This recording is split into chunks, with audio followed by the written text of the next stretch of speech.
people of the future. I'm talking to you.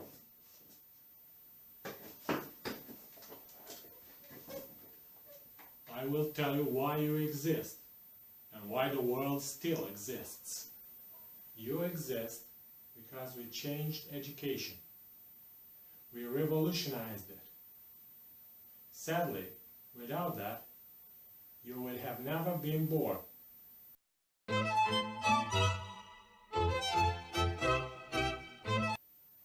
You exist because guilt, shame, and sacrifice are no longer taught in school, family, and society.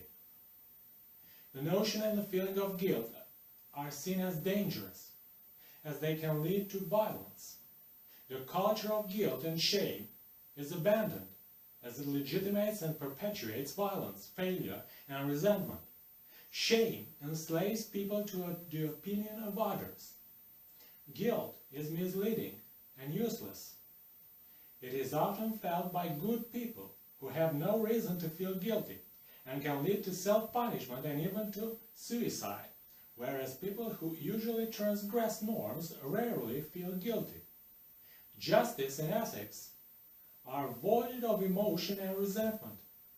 The ideas of crime and punishment, or sin and atonement, are replaced with the concepts of fault and correction. Sacrifice and self-sacrifice are seen as forms of violence that perpetuate violence within society. The cult of heroes and self-sacrifice is not encouraged. Nothing deserves people's sacrifice. Sacrifice is never needed. Where there are will and reason, there is no sacrifice. Martyrs are victims, and they should not necessarily serve as role models.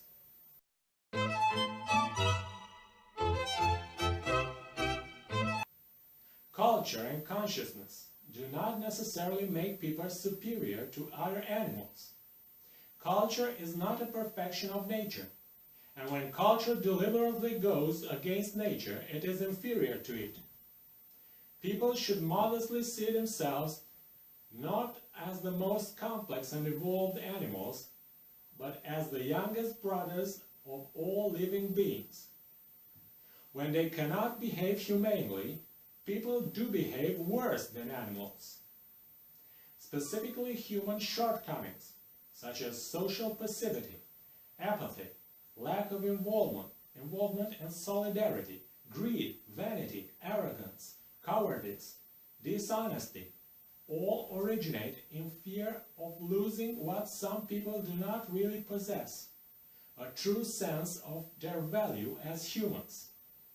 People should give up living isolated in an imaginary world with artificial values, for example social status, where they feel important and superior, and start living in the real world, where their true value lies.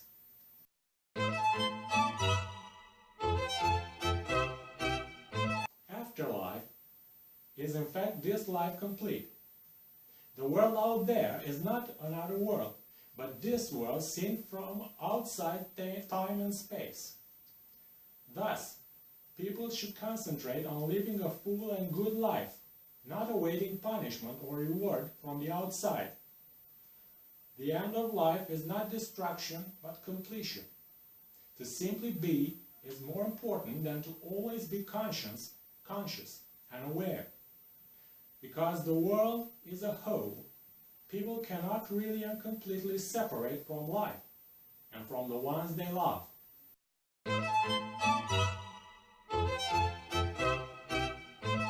People do not need salvation from an external danger, but from a wrong take on their own life. The real danger is an ethics of catastrophe. Life does not necessarily mean suffering or trying to liberate oneself from suffering. To search for happiness means to be an unhappy person. The need for an eternally happy life may in fact indicate a deep discontent with life. Life is more than seeking reward and avoiding punishment. Life should be lived primarily for its own sake.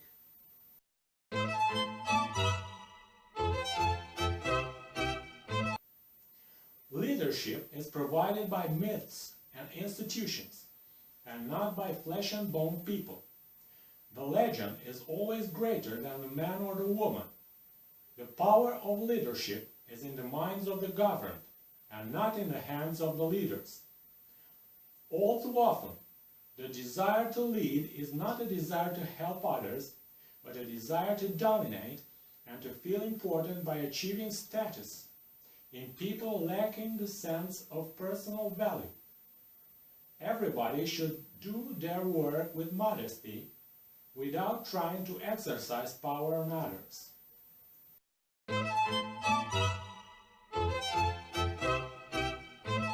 Traditional age and gender-specific values are cultivated and shared within your society. Children's values of honesty, curiosity, and attachment, as well as traditional feminine values of caution and tolerance, should be promoted in society as they contribute to a more creative, kind, and secure world. Personal and family relationships should prevail over abstract notions such as patriotism. For example, women would never send their children to die in war. The exchange of values between people is encouraged. For example, men sharing feminine values and women sharing masculine values.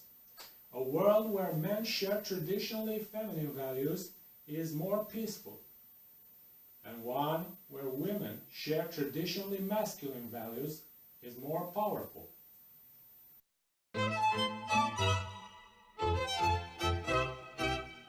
In the past, people were too centered on physical appearance and too keen on making evaluations. You are not all like that. As soon as they see or meet other people,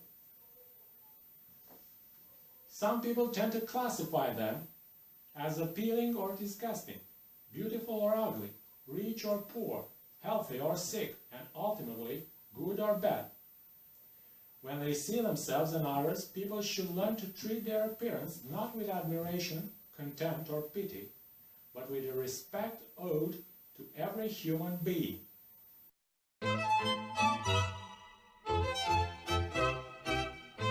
Tradition should not be seen as opposing to the progress of society. Views on tradition and religion, though different as they pertain to different cultural and linguistic contexts, are generally complementary. Sometimes, to be politically correct means to be humanly wrong, as when someone is ashamed of their own traditions, thinking they may offend others.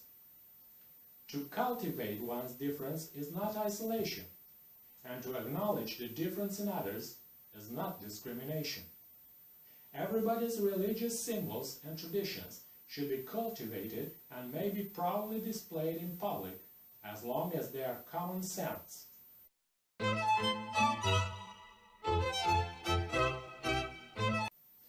Diversity is viewed in your world not only as a characteristic of society, but also of the individual. The diversity within every person reflects the diversity of humankind. Everybody is in everyone, so all can be as one. Though different from each other, all people can and should understand others and live as one, because each person has in them a bit of everyone else's character. The best way to behave involves feeling responsible for the whole world and for every person with whom one relates. Every person should behave as responsibly as if they were world leaders that could influence the fate of humankind, and should treat each and every one as if they were the only other and thus extremely important person in the world, the person without whom they would be the only living human. So that's why you exist, and your children and your grandchildren will exist too.